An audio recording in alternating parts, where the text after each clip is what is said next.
उद्याचे निकाल त्रिशंकू लागल्यास राष्ट्रपती राजवट लागण्याची शक्यता। त्रिशंकू स्थितीत मविया किंवा महायुतीला जुळवाजुळव करण्यासाठी मिळणार 3च दिवस। 26 तारखेच्या आत सत्ता स्थापन करणं बंधनकारक। एक्झिट पोल प्रमाणे सट्टा बाजारातही महायुतीच फेवरेट। महायुतीला 142 ते 158 जागा मिळण्याचा सट्टा बाजाराचा अंदाज, तर मवियाला 120 ते 128 जागांचा अंदाज। निकालाआधी फडणवीसांच्या सागर बंगल्यावर भाजपची खलबत। भाजपचे प्रभारी भूपेंद्र यादव, रावसाहेब दानवे, बावनकुळेंमध्ये बैठक। स्पष्ट बहुमत न मिळाल्यास पुढील रणनीती काय यावर चर्चा झाल्याची माहिती। महायुतीकडून निकालानंतरच्या प्लॅन बीची चाचपणी। महायुतीत नसलेल्या पक्षांची बोलणी सुरू। आवश्यकता असल्यास छोट्या पक्षांना सत्तेत सहभागी करण्याचा प्रयत्न। स्पष्ट बहुमत न मिळाल्यास आमदारांची जुळवाजुळव करण्यासाठी महायुतीच्या हालचाली। रवींद्र चव्हाण, दरेकर, संजय कुटे, मोहित कंबोज, नितेश राणे, निरंजन डावकरेंवर बंडखोर आणि अपक्षांना संपर्क साधण्याची जबाबदारी।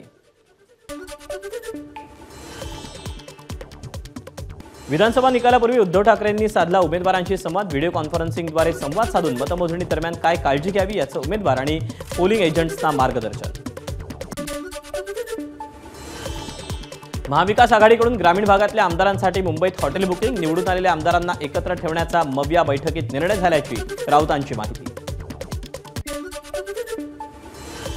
विधानसभेला लोकसभेपेक्षा वेगळं वातावरण होतं, त्यामुळे आम्ही बहुमतात सत्ता स्थापन करू हे निश्चित। रावसाहेब दानवेंचा दावा। निकालाआधी काँग्रेस नेत्यांची मुंबईत महत्त्वाची बैठक। काँग्रेस प्रभारी रमेश चेन्नीथला, बाळासाहेब थोरात, विजय वडेट्टीवार, नाना पटोलेंच्या उपस्थितीत बैठक।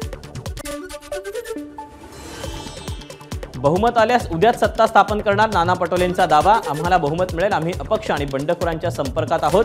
मुख्यमंत्री कोण याबाबत हायकमांड निर्णय घेईल, पटोलेंचं वक्तव्य। आमचीच सत्ता येणार। उद्या आमचे आमदार मुंबईत येणार, मात्र त्यांना आम्ही गुवाहाटीला नेणार नाही। काँग्रेसच्या बाळासाहेब थोरात यांचा महायुतीला टोला। त्रिशंकू परिस्थिती निर्माण झाली तरी आम्हाला महत्त्व असेल। राज्यात जे जास्त मताधिक्य तेवढं मताधिक्य आम्हाला असेल। मवियाचे अध्यक्ष हितेंद्र ठाकूर यांना विजयाचा विश्वास। फडणवीसांच्या सागर बंगल्यावर भाजप प्रवक्त्यांची बैठक। विधानसभा निवडणूक निकालांच्या आधी होणाऱ्या बैठकीला विशेष महत्त्व। निकालाआधीच मनसेचे नेते बाळा नांदगावकरांनी घेतली देवेंद्र फडणवीसांची भेट। शिवडीत पाठिंबा दिल्याबद्दल आभार मानण्यासाठी भेट घेतल्याची नांदगावकरांची माहिती। ठाण्यात मुख्यमंत्री एकनाथ शिंदे यांच्या विजयाचे बॅनरवर एकनाथ शिंदे, त्यांच्या पत्नी लता शिंदे तसंच माजी आमदार रवींद्र फाटक यांचे फोटो। नसीम खान यांच्या तक्रारीची निवडणूक आयोगाकडून दखल। मतदानाच्या दिवशी मुख्यमंत्री एकनाथ शिंदेंनी साकीनाका परिसरात रोड शो केल्याची नसीम खान यांनी तक्रार केली होती। शिवसेनेच्या मुंबादेवी मतदारसंघाच्या उमेदवार शायना एनसी यांच्याकडून विजयाचा विश्वास व्यक्त। मवियानं मुंगेरी लालके हसीन सपने पाहणं बंद करावं, एनसी यांचं टीकास्त्र। मुंबईत मतमोजणीसाठी 2700 कर्मचारी काम करणार, तर 10,000 पोलीस ड्युटीवर। मुंबईत 36 केंद्रांवर मतमोजणी। मुंबईत मतमोजणीची तयारी पूर्ण। मतमोजणीच्या दिवशी तगडा पोलीस बंदोबस्त।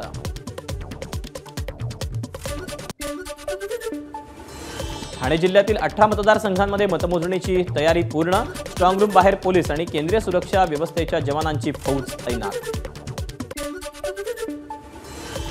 माहीम विधानसभेचे भाजप उपाध्यक्ष सचिन शिंदेंचा ठाकरे गटात प्रवेश। उद्धव ठाकरेंच्या प्रमुख उपस्थितीत प्रवेश। पक्षवाढीसाठी काम केलं, मात्र न्याय मिळाला नसल्यानं प्रवेश केला, सचिन शिंदेंची प्रतिक्रिया। जाणीवपूर्वक बदनामी करण्यात आली, विरार प्रकरणावर विनोद तावडेंची प्रतिक्रिया।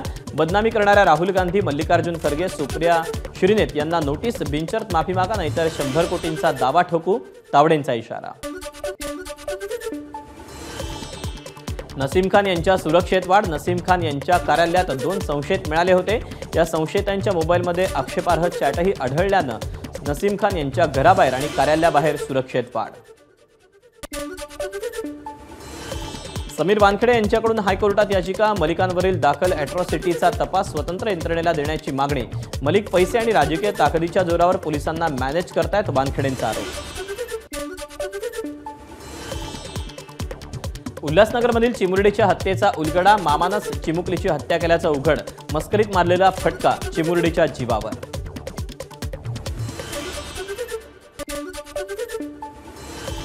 यंदाच्या निवडणुकीत छोटे पक्ष किंगमेकर ठरतील, महादेव जानकरांचा दावा. तर आम्ही सत्तेत येणाऱ्या पक्षाला काही अटी शर्तींवर पाठिंबा देऊन सत्तेत सहभागी होऊ, जानकरांची प्रतिक्रिया. म्हाडा आणि करमाळा मतदारसंघातून अपक्ष निवडणूक लढवलेल्या शिंदे कुटुंबावर मविया आणि महायुतीची नजर. सांगोल्यातील शेकापचे बाबासाहेब देशमुख यांनाही आपल्या गोटात घेण्याचे मविया आणि महायुतीचे प्रयत्न. कोणीही विश्लेषण करू शकणार नाही अशी ही निवडणूक, बहुतांश आमदार हे अतिशय कमी फरकानं निवडून येतील, विश्वजित कदम यांची प्रतिक्रिया. बारामती तालुक्यातील सुपेमध्ये अजित पवारांचे बॅनरवर अजित पवारांचा भावी मुख्यमंत्री म्हणून उल्लेख. राज्यात महाविकास आघाडीचंच सरकार येईल, जनतेनं आम्हाला कौल दिलाय, रवींद्र धंगेकर यांचं वक्तव्य. कसब्यात पुन्हा एकदा जिंकेन, धंगेकरांना विश्वास. माळशिरसमध्ये शरद पवार पक्षाचे उमेदवार उत्तम जानकरांच्या विजयाचे बॅनर. राज्यात सर्वाधिक मताधिक्यानं विजय मिळवणारे जानकर असतील, कार्यकर्त्यांना विश्वास. निकालाधीच सोलापूर शहर उत्तरचे भाजप उमेदवार विजयकुमार देशमुखांचे बॅनर. विजयकुमार देशमुखांच्या समर्थकांकडून विजय भवचे बॅनर. पुण्याच्या कोरेगाव पार्कमधील धान्य गोदामातील मतमोजणी केंद्राच्या 200 मीटर परिसरात जमावबंदीचे आदेश. निकालानंतर विजय मिरवणूक काढण्यावरही बंदी. कोल्हापुरात शाळेचं गेट पडून विद्यार्थ्याचा मृत्यू झाल्याच्या प्रकरणी शिक्षक विद्यार्थ्याकडून गेट बाजूला करून घेत असल्याचं सीसीटीव्हीमुळे उघडकीस. शाळेतील 2 शिक्षकांवर गुन्हा दाखल. सांगलीच्या शाळगाव MIDC मधील म्यानमार केमिकल कंपनीतून मोठ्या प्रमाणावर वायू गळती. 3घांचा मृत्यू, 2 महिलांचा समावेश. कंपनीच्या मालकाच्या मुलाचीही प्रकृती गंभीर. कार्तिकी एकादशीला रेल्वेकडून 1 लाख प्रवाशांची विक्रमी नोंद. सोलापूर विभागानं कमावला 49 लाख रुपयांचा महसूल. आळंदीत उद्यापासून संजीवन समाधी सोहळ्याचं आयोजन. उद्या आळंदीत अभिषेक, महापूजा, महानैवेद्य, कीर्तन, धूप आरती आणि जागर असे विविध कार्यक्रम. मवी आणि महायुतीकडून मला फोन, बच्चू कडूंची माहिती. तर उद्या निकालानंतर पुढील निर्णय घेणार असल्याची बच्चू कडूंची भूमिका.